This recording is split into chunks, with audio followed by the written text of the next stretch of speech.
আসসালামু আলাইকুম। কথা নাহিয়ান স্বাগত জানাচ্ছেন টিভির মধ্যরাতের খবরে। ক্রাউন সিমেন্ট শিরোনাম দেখছিলেন, এবার নিয়ে যাব পুরো খবরে। জামাত শিবিরকে নিষিদ্ধ করতে সর্বসম্মতিক্রমে একমত হয়েছে 14 দল, আর তা কার্যকর করতে সরকারের প্রতি অনুরোধ জানিয়েছেন জোট নেতারা। সোমবার সন্ধ্যায় প্রধানমন্ত্রী জোট নেত্রী শেখ হাসিনার সভাপতিত্বে গণভবনে বৈঠকে এমন সিদ্ধান্ত হয়।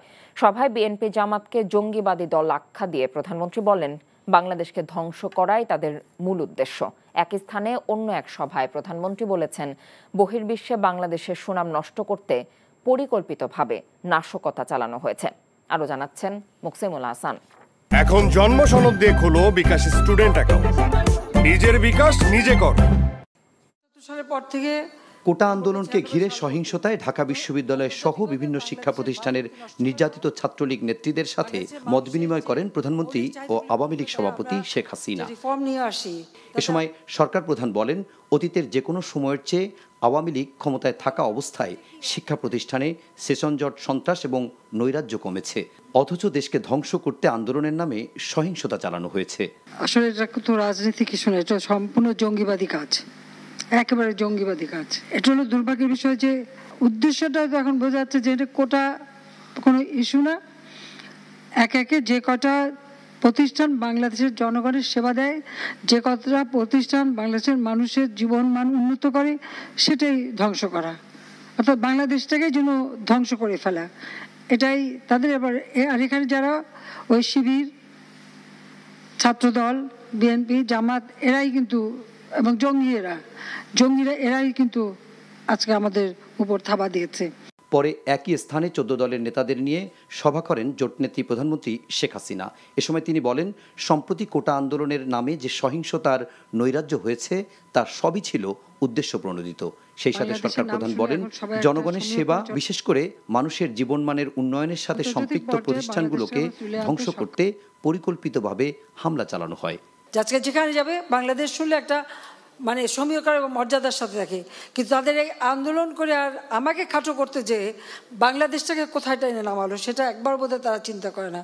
এদের মধ্যে যদি এতটুকু দেশপ্রেম থাকতো, এতটুকু দায়িত্ববোধ থাকতো, তাহলে এতটা করতো না। আন্দোলনের ফসলটা হলো আন্তর্জাতিকভাবে বাংলাদেশের ভাবমূর্তি নষ্ট করে দেওয়া, বাংলাদেশের মানুষের যে মৌলিক চাহিদাগুলি পূরণ করে তাদের যে একটা উন্নত জীবন দিতাম সেটাকে নষ্ট করে দেওয়া, সেটাই তো করা হলো। কারণ এই আন্দোলনের ঘাড়ে চেপেই তো ওই জামাত, শিবির, বিএনপি, তাদের সন্ত্রাসীরা সুযোগ পেয়ে গেল। বৈঠক শেষে গণভবন গেটে ব্রিফিংয়ে সভার সিদ্ধান্তের কথা জানান 14 দলের নেতারা। 14 দলের এই সভায় সর্বসম্মতিক্রমে সিদ্ধান্ত হয় জামাত শিবির গোষ্ঠীর অপশক্তি রাজনীতি নিষিদ্ধ করার জন্য। জামাত শিবির নিষিদ্ধ করার সর্বসম্মত সিদ্ধান্ত গৃহীত আমরা নিয়েছি, এখন সরকার এটাকে বাস্তবায়িত করবেন। একই সঙ্গে জোট নেতারা জানান, 14 দল আশা প্রকাশ করে নিরাপরাধ কোনো শিক্ষার্থী যেন হয়রানির শিকার না হন এবং শিক্ষার্থীদের নিরাপত্তায় পর্যায়ক্রমে প্রয়োজনীয় ব্যবস্থা নেবে সরকার। Muksimul Hasan, NTV news, Dhaka. এখন জন্ম সনদ দিয়ে খোলো বিকাশ স্টুডেন্ট অ্যাকাউন্ট। নিজের বিকাশ নিজে কর। কোটা সংস্কার আন্দোলনকে কেন্দ্র করে সহিংসতায় প্রাণহানির ঘটনায় আজ সারা দেশে শোক পালনের সিদ্ধান্ত নিয়েছে মন্ত্রিসভা। সোমবার সকালে প্রধানমন্ত্রী শেখ হাসিনার সভাপতিত্বে অনুষ্ঠিত মন্ত্রিসভা বৈঠকে এমন সিদ্ধান্ত নেওয়া হয় বলে জানিয়েছেন মন্ত্রিপরিষদ সচিব মাহবুব হোসেন। এছাড়া সহিংসতায় আরও 3 জনের মৃত্যুর তথ্য পাবার কথা মন্ত্রিসভাকে জানিয়েছেন স্বরাষ্ট্রমন্ত্রী। এ নিয়ে 150 জনের মৃত্যুর তথ্য পেল আইন শৃঙ্খলা রক্ষাকারী বাহিনী। রিপোর্টে জানাচ্ছেন রুকনউদ্দিন। সোমবার সকালে প্রধানমন্ত্রী শেখ হাসিনার সভাপতিত্বে তার কার্যালয়ে অনুষ্ঠিত হয় মন্ত্রিসভার নিয়মিত বৈঠক। বৈঠকের শুরুতেই কোটা সংস্কার আন্দোলনকে কেন্দ্র করে সাম্প্রতিক সহিংসতার বিষয়ে আলোচনা হয়। কথা বলেন একাধিক মন্ত্রী।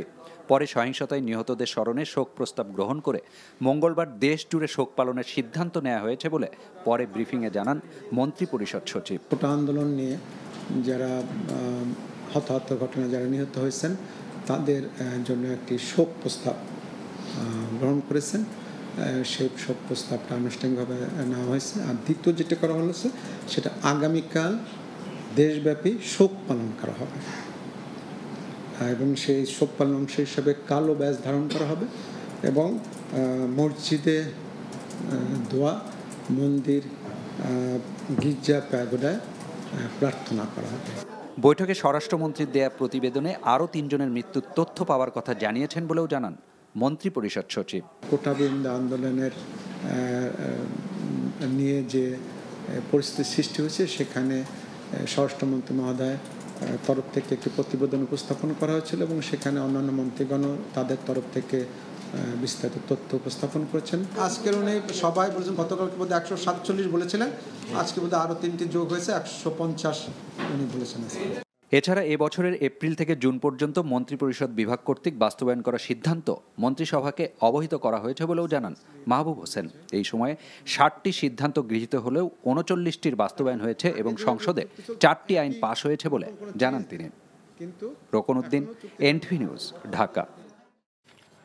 কোটা আন্দোলনের 6 জন সমন্বয়কে ডিবি হেফাজতে থেকে মুক্তি নির্দেশ এবং কোটা আন্দোলনকারীদের ওপর গুলি না চালানোর নির্দেশনা চেয়ে হাইকোর্টে দায়ের করা রিটের শুনানি শেষ। আজ আদেশের জন্য দিন ধার্য রেখেছে আদালত। সোমবার দুপুরে বিচারপতি মোস্তফা জামান ইসলাম এবং বিচারপতি SM মাসুদ হোসেন দোলনের দ্বৈত বেঞ্চে রিটের শুনানি শেষ হয়। রিপোর্ট করছেন হাসান জাবেদ। বৈষম্য বিরোধী ছাত্র আন্দোলনের 6 সমন্বয়ককে শুক্রবার হেফাজতে নেয় গোয়েন্দা পুলিশ। সরকারের পক্ষ থেকে বলা হয় তাদের নিরাপত্তার জন্যই হেফাজতে নেওয়া হয়েছে। নিরাপত্তার স্বার্থেই কিন্তু তাদেরকে আমরা আমাদের ডিবি হেফাজতে নিয়েছি। রোববার রাতে বৈষম্য বিরোধী ছাত্র আন্দোলনের 6 সমন্বয়ক ডিবি কার্যালয় থেকে কোটা সংস্কার আন্দোলনের সব কর্মসূচি প্রত্যাহারের ঘোষণা দিয়ে ভিডিও বার্তা দিয়েছে। সার্বিক স্বার্থে আমরা এই মুহূর্তে থেকে আমাদের কর্মসূচি প্রত্যাহার করছি। সোমবার সুপ্রিম কোর্টের আইনজীবী মঞ্জুর আল মতিন ও আইনুন নাহার সিদ্দিকার লিপি 6 সমন্বয়ককে পরিবারের কাছে ফিরিয়ে দিতে এবং আন্দোলনকারীদের উপর গুলি না চালানোর নির্দেশনা চেয়ে রিট করেন। রিটের শুনানিতে তারা সমন্বয়ক এবং আন্দোলনের বিষয়টি আদালতের সামনে তুলে ধরেন। আমরা আদালতে বলেছি এই 6 জনকে অবশ্যই আদালতের সামনে আনতে হবে এবং তাদের কাছ থেকে জানতে হবে যে তাদেরকে কি আটকে রাখা হয়েছে নাকি তারা স্বেচ্ছায় ডিবি অফিসে বেড়াতে গেছেন। এই প্রশ্নের উত্তর আমরা সবাই চাই। মোবাইলটা চেক করেন, রাস্তাঘাটেও এটা করেন, কোন আইনের বলে করেন, কোন অধিকার বলে করেন। মোবাইল চেক করার রাইট তো কারো নাই। It is absolutely personal affairs. ডিবিতে নিরাপত্তার নামে নাকি রাখা হয়েছে, এইটা কোন আইনে? ডিবি কিভাবে রাখতে পারে নিরাপত্তা আইনে? তারা যদি ওখানে স্বেচ্ছায় যায়, তাদেরকে যদি আটক না রাখা হচ্ছে, তাহলে কেন কারোর সাথে তাদেরকে কথা বলতে দেওয়া হচ্ছে না, তাদেরকে কারোর সাথে দেখা করতে দেওয়া হচ্ছে না, আর তারা নিজেদের মতো কেন এই মুহূর্তে চলাফেরা করতে পারছে না? রাষ্ট্রপক্ষ বলছে রিটটি তারা করতে পারেন না, সমন্বয়কদের পরিবারের কেউ করতে পারেন। আইন শৃঙ্খলা রক্ষাকারী বাহিনী পরিস্থিতি নিয়ন্ত্রণে রাখতেই পদক্ষেপ নিচ্ছে। আমরা কোর্টকে বলেছি যারা এই রিট পিটিশন ফাইল করেছে তারা কি কোনো গ্যারান্টি দিতে পারবে বাংলাদেশে আর কোনো বিটিভি ভবনের মতো কোনো অ্যাটাক হবে না, সেতু ভবনে অ্যাটাক হবে না, মেট্রো রেলে অ্যাটাক হবে না। সুতরাং এই ধরনের vague prayer writ petition is not maintainable. এদিকে দ্রুত সময়ের মধ্যে 6 সমন্বয়কে পরিবারের জিম্মায় দেয়া হবে বলে জানিয়েছেন গোয়েন্দা পুলিশ প্রধান হারুনুর রশিদ। সোমবার দুপুরে 6 সমন্বয়ক প্রসঙ্গে সাংবাদিকরা জানতে চাইলে তিনি একথা বলেন। এ সময় গোয়েন্দা হেফাজতে থাকা বৈষম্য বিরোধী ছাত্র আন্দোলনের 6 সমন্বয়কের সাথে দেখা করেছে তাদের পরিবার। সিকিউরিটির স্বার্থে আমরা তাদেরকে এনেছি এবং তারা আমাদের সাথে আছে, তারা এখনো পর্যন্ত সুস্থ আছে। আমি আপনাদের গতকাল বলছিলাম যে আজকেও কিন্তু তার পরিবারের লোকজন তাদের সাথে কথা বলেছে। আমরা তাদের সাথে কথা বলছি, তার পরিবারের সাথেও কথা বলছি। আমরা মনে করি তারা শীঘ্রই তারা তাদের পরিবারের কাছে চলে যাবে যদি আমরা তাদের সিকিউরিটি বিষয়টা দেখছি। ডিবির হেফাজতে থাকা কোটা সংস্কার আন্দোলনের সমন্বয়কদের সাথে দেখা করতে দেয়া হয়নি বলে অভিযোগ করেছেন সাবেক স্বরাষ্ট্র প্রতিমন্ত্রী তানজিব আহমেদ সোহেল তাজ। সোমবার সন্ধ্যায় রাজধানীর মিন্টো রোডে ডিবি কার্যালয়ের সামনে সাংবাদিকদের কাছে তিনি এমন অভিযোগ করেন। আমি অনুমতি চেয়েছিলাম, কারণ আমার পয়েন্ট ছিল যদি গ্রেফতার হয়ে থাকে তাহলে আমার দেখা করার কোনো অধিকার নাই, কিন্তু যদি সেফ কাস্টডিতে থাকে তাহলে আমি দেখা করতে চাচ্ছিলাম। তো প্রতি উত্তরে আমাকে জানানো হয়েছে দেখা করতে চাইলে ঊর্ধ্বতন কর্তৃপক্ষের পারমিশন নিয়ে আমার দেখা করতে হবে। ধ্বংস হয়েছে সেগুলো তো জনগণের সম্পদ, এগুলো হয়তো ভবিষ্যতে আমরাই আবার গড়ে নিব, কিন্তু একটি প্রাণ যেটা আমরা হারিয়েছি, একটি প্রাণও কি আমরা ফেরত পাবো?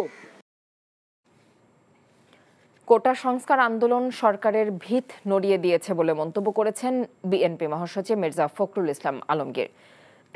সোমবার এক বিবৃতিতে এমন মন্তব্য করে তিনি অভিযোগ করেন, আন্দোলন দমন করতে শত শত ছাত্র জনতাকে নির্মমভাবে হত্যা করা হয়েছে।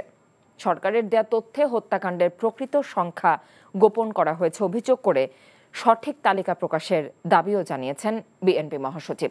যারা হতাহত হয়েছেন তাদের পরিবারকে আইনশৃঙ্খলা বাহিনী নিয়ে ভয় ভীতি দেখানো হচ্ছে অভিযোগ করে তিনি বলেন, সরকারের নির্দেশে ময়না তদন্ত রিপোর্ট পরিবর্তন করা হচ্ছে। অনেক লাশ ময়না তদন্ত ছাড়াই দাফন করা হয়েছে বলেও অভিযোগ করেন মির্জা ফখরুল।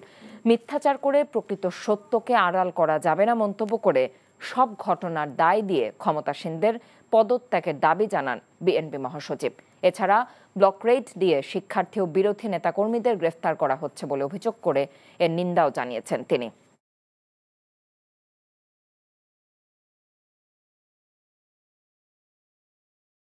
গণগ্রেফতারের মাধ্যমে শিক্ষার্থীদের হয়রানি বন্ধ সহ আটক শিক্ষার্থীদের অবিলম্বে মুক্তির দাবি জানিয়েছেন বিশ্ববিদ্যালয়ের শিক্ষকরা। আর নিরপরাধ শিক্ষার্থীদের হয়রানি না করতে আইন শৃঙ্খলা রক্ষাকারী বাহিনীর প্রতি আহ্বান জানিয়েছে ঢাকা বিশ্ববিদ্যালয় কর্তৃপক্ষ। সোমবার গণমাধ্যমে পাঠানো বিবৃতিতে বিশ্ববিদ্যালয় প্রশাসন বলছে, চিরুনি অভিযানে অনেক শিক্ষার্থী হয়রানির শিকার হচ্ছেন, কেউ কেউ আতঙ্কে রাত কাটাচ্ছেন। এই অবস্থায় কোনো নিরপরাধ শিক্ষার্থীকে হয়রানি না করতে আহ্বান জানিয়েছেন বিশ্ববিদ্যালয় প্রশাসন। এদিকে সোমবার দুপুরে ঢাকা বিশ্ববিদ্যালয়ের অপরাজেয় বাংলার সামনে নিপীড়ন বিরোধী শিক্ষক সমাবেশ করেন বিভিন্ন বিশ্ববিদ্যালয়ের শিক্ষকরা। এ সময় তারা বলেন, সরকার শিক্ষার্থীদের প্রতিপক্ষ ভাবছে, যেটা জাতির জন্য খুবই লজ্জাজনক। শিক্ষার্থীদের প্রতিটি দাবির প্রতি সমর্থন জানিয়ে আন্দোলন ঘিরে 2 শতাধিক মানুষের মৃত্যু হয়েছে উল্লেখ করে এই ঘটনাকে জুলাই হত্যাকাণ্ড নামে ডাকারও আহ্বান জানান শিক্ষকরা। শিক্ষার্থীদের প্রতি যে হয়রানি করা হয়েছে, 1969 সালে অধ্যাপক শামসুজ্জোহা ছাত্রদের রক্ষা করতে গিয়ে শহীদ হয়েছিলেন। আমরা এখানে যারা জমায়েত হয়েছি, আমরা শহীদ শামসুজ্জোহার উত্তরসূরি। আর আমাদের যে সন্তানরা, যে ছাত্ররা যে অধিকারের জন্য, যে বৈষম্যহীনতার বিরুদ্ধে দাঁড়িয়েছে, লড়াই করছে, তারা হচ্ছে মুক্তিযোদ্ধাদেরই উত্তরসূরি। এই লড়াইয়ের ফলাফল কি হবে সেটা ইতিহাসই আমাদেরকে নির্দেশ করছে, এবং আমাদের করণীয় কি সেটাও ইতিহাস আমাদের উপর সেই দায়িত্ব চাপিয়ে দিয়েছে। কোটা সংস্কার আন্দোলনকে ঘিরে শত শত শিক্ষার্থী ও সাধারণ নাগরিক হত্যার অভিযোগ তুলে এই ঘটনার বিচার দাবি করেছেন দেশের 74 বিশিষ্ট নাগরিক। তারা বলেছেন, প্রতিটি ঘটনার তদন্ত হতে হবে। জাতিসংঘের উচ্চ পর্যায়ের বিশেষজ্ঞ দলের তত্ত্বাবধানে এই ঘটনার সুষ্ঠু ও নিরপেক্ষ তদন্তের দাবিও করেন তারা। সোমবার গণমাধ্যমে পাঠানো এক বিবৃতিতে এমন দাবি জানান বিক্ষুব্ধ নাগরিকরা। সাম্প্রতিক এই সহিংস ঘটনা গত 100 বছরের ইতিহাসে বাংলাদেশ তো দূরের কথা, এই উপমহাদেশেও বিরল বলে উল্লেখ করেন তারা। বিবৃতিদাতারা বলেন, বেসামরিক নাগরিকদের শান্তিপূর্ণ প্রতিবাদ দমনের জন্য জাতিসংঘের লোগো সম্বলিত সাজোয়া যান রাস্তায় নামিয়ে কারফিউ জারি, হেলিকপ্টার থেকে গুলি ও সাউন্ড গ্রেনেড ব্যবহার করা দেশের ইতিহাসে নজিরবিহীন। হাজার হাজার অজ্ঞাতনামা লোককে আসামি করা, আন্দোলনের সমন্বয়কদের বাসা থেকে তুলে শারীরিক নির্যাতন করা হয়েছে বলেও অভিযোগ তাদের। সুলতানা কামাল, ডক্টর হামিদা হোসেন, অধ্যাপক ওয়াহিদুদ্দিন মাহমুদ, ডক্টর ইফতেখারুজ্জামান, ডক্টর শাহদিন মালিক, ডক্টর দেবপ্রিয় ভট্টাচার্য সহ 74 জন নাগরিক এই বিবৃতিতে স্বাক্ষর করেন। দৈনন্দিন খরচ মেটাতে হিমশিম খেতে হচ্ছে দেশের কম আয়ের মানুষদের। সঞ্চয় তো দূরের কথা, চড়া দ্রব্যমূল্যের বাজারে ঋণ করে চলতে হচ্ছে অনেকেই। সেক্ষেত্রে উচ্চ মূল্যস্ফীতি নতুন করে অনেকেই দরিদ্র বানাতে পারে বলে মনে করছেন অর্থনীতিবিদরা। আর দেশের সাম্প্রতিক অচলাবস্থা এ মাসে মূল্যস্ফীতিকে আরও উস্কে দেবে বলে আশঙ্কা তাদের। হাসানুল শাওনের রিপোর্ট। গায়ে খেটে ঢাকায় 3 জনের সংসার চালান বিধবা নারী জাহানারা বেগম। তবে যা আয় করেন তা দিয়ে তার সংসার চলে কোনো রকম টেনে টুনে। জামাই মরে গেছে 6 বছর ধরে, আমার কে দিব? ওই কষ্ট হয়। জিপিএস 120 টাকা, এই জায়গাতে 1 কেজি না নিয়ে 1 পা নেই, খাইতে তো হয়, পেটে তো মানে না। অন্যদিকে 65 বছর বয়সেও রিক্সা চালান আলতাফ মিয়া চড়া দ্রব্যমূল্যের এই সময়ে সংসার চালাতে নিয়মিত ঋণ করতে হচ্ছে তাকে। যা কাম করি আবার খরচ নিজে খাই, কোনো কষ্ট হয়, চলা লাগে। একই রকম অবস্থা রাজধানীতে বসবাসরত বেশিরভাগ শ্রমজীবী মানুষের। তাদের অনেকেই ঘর ভাড়া আর খাওয়ার খরচ মেটাতে পারছেন না সীমিত আয় দিয়ে। না কাম না করলে হয়তো সমস্যা হলে ধার করি আবার কাম কাজ করি আবার দিয়ে দিই। নিজের খরচ, ফ্যামিলির খরচ জোগান খুব কঠিন। বাজারে এখন তেল, চাল, আলু, পেঁয়াজ, মাছ, মাংস সহ বেশিরভাগ নিত্যপণ্যের দামই চড়া, যা উস্কে দিচ্ছে মূল্যস্ফীতিকে। দেশে গত বছরের মার্চ থেকে মূল্যস্ফীতি হচ্ছে 9% বেশি। এর মধ্যে সাম্প্রতিক পরিস্থিতিতে বেশ কদিন অনেকটাই অচল ছিল আর্থিক কর্মকাণ্ড, যাতে এ মাসে মূল্যস্ফীতি আরও বাড়তে পারে বলে শঙ্কা অর্থনীতিবিদদের। আমাদের শিল্প কারখানা এগুলো তো বন্ধ ছিল, সেগুলো এখন চালু হয়েছে। সেগুলো যদি সঠিকভাবে চলতে থাকে তাহলে মানুষ ঘুরে দাঁড়াবে। কিন্তু মূল্যস্ফীতি তো কমবে বলে মনে হচ্ছে না। মূল্যস্ফীতি বরং এই মুহূর্তে বেড়েই গেছে, কিছুটা না, বেশ কিছু বেড়ে গেছে। তো এখানে এই দিকে বেশি নজর দিতে হবে। মূল্যস্ফীতির কষাঘাতে অনেকে নতুন করে দরিদ্র হতে পারেন বলে আশঙ্কা জানিয়ে এই বিশেষজ্ঞ বলেন, মূল্যস্ফীতি নিয়ন্ত্রণে সর্বস্তরে থাকা দুষ্টচক্র দমনে সরকারকে কঠোর পদক্ষেপ নিতে হবে। আমরা পদক্ষেপগুলো কিন্তু সঠিক নিচ্ছি, কিন্তু সেটা কাজ করছে না। এখানে কতগুলো দুষ্টচক্র আছে বাংলাদেশে, সেই দুষ্টচক্রগুলো এগুলোকে কাজ করতে দেয় না। যে আলুর বাজারে যেমন আছে, পেঁয়াজের বাজারে আছে, সেরকম ডলারের বাজারেও আছে, ব্যাংকেও আছে, সব জায়গায় দুষ্টচক্র কিছু আছে যারা নিজের স্বার্থ ছাড়া অন্য কিছু বোঝে না। তো এদেরকে নিয়ন্ত্রণে আর না আনলে আগামী দিনেও সমস্যা থেকে যাবে বলে আমি মনে করি। এছাড়া কম আয়ের মানুষের জন্য সরকারের চলমান সহযোগিতা কর্মসূচিগুলোর আওতা আরও বাড়ানোর তাগিদ অর্থনীতিবিদদের। Hasanul Shaon, NTV news, Dhaka. এ ছিল মধ্যরাতের খবরে। এ খবরের ভিডিও সহ আপডেট জানতে ভিজিট করুন এনটিভি অনলাইন www.ntvbt.com। এছাড়াও এনটিভির জনপ্রিয় অনুষ্ঠান ও খবরের আপডেট জানতে ভিজিট করুন আমাদের ইউটিউব এবং ভেরিফাইড ফেসবুক পেজ। সকাল 7:30 সকালের খবর দেখার আমন্ত্রণ রইল। এতক্ষণ সাথে থাকার জন্য ধন্যবাদ সবাইকে।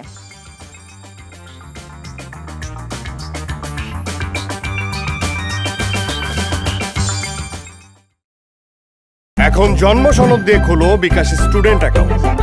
নিজের বিকাশ নিজে কর।